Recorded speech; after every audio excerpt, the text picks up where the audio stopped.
Ready start.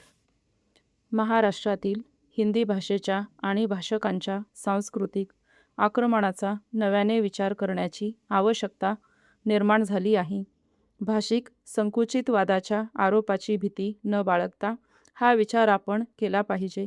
पहिलीपासून Hindi सक्तीच्या अयशस्वी प्रयत्नानंतर त्यासाठी अनुकूल वातावरण निर्माण झालेले असले तरी अद्याप हिंदी राष्ट्रभाषा असल्याच्या असत्याचे भूत महाराष्ट्राच्या मानगुटीवरून पूर्णपणे उतरलेले नाही.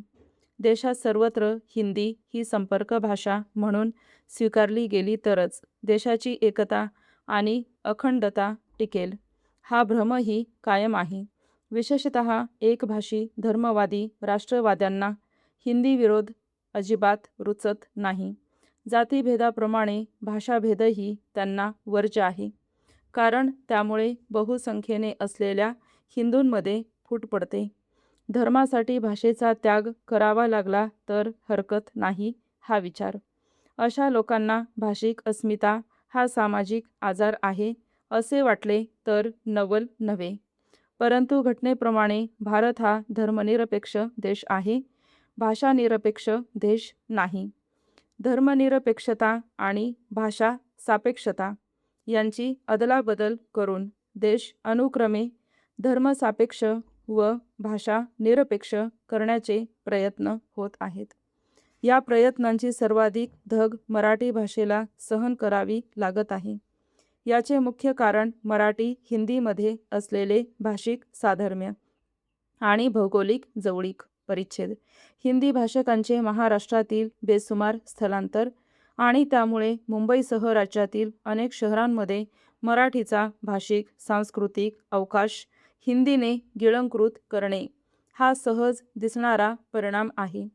हिंदी चित्रपटांनी खूप आधीपासून हिंदी भाषा महाराष्ट्राच्या घराघरांत पोचवली.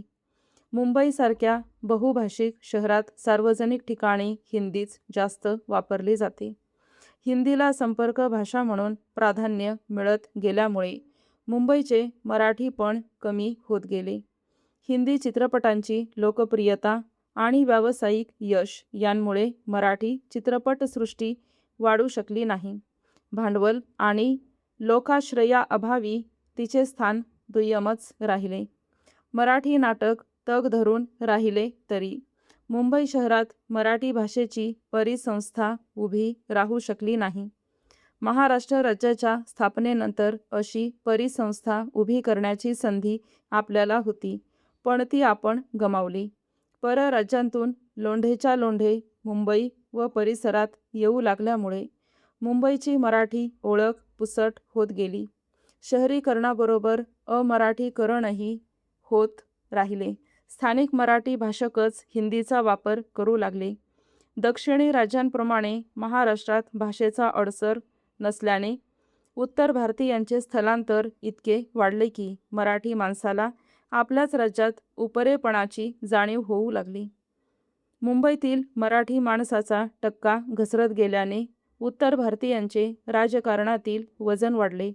आज महाराष्ट्राची लोकसंख्या 12 कोटींच्या आसपास मानली तर त्यात 3 ते 4 कोटी उत्तर भारतीय असण्याची शक्यता आहे. हे प्रमाण स्थानिक भाषा संस्कृतीवर प्रभाव टाकणारे आणि असुरक्षिततेची भावना निर्माण करणारे आहे. अशा स्थितीत स्थानिक भाषकांची परिसंस्था बाधित होते. स्थलांतरित जर वर्चस्ववादी वसाहतवादी मनोवृत्तीचे असतील तर एका सांस्कृतिक संघर्षाला निमंत्रण मिळते. मराठी हिंदीबाबत असे झाले असून त्याबाबत मराठी भाषकांनी आता तटस्थ राहून चालणार नाही. स्वतंत्र भारतातील या देशी वसाहतवादाविरोधात आवाज उठवावाच लागणार आहे. स्टॉप.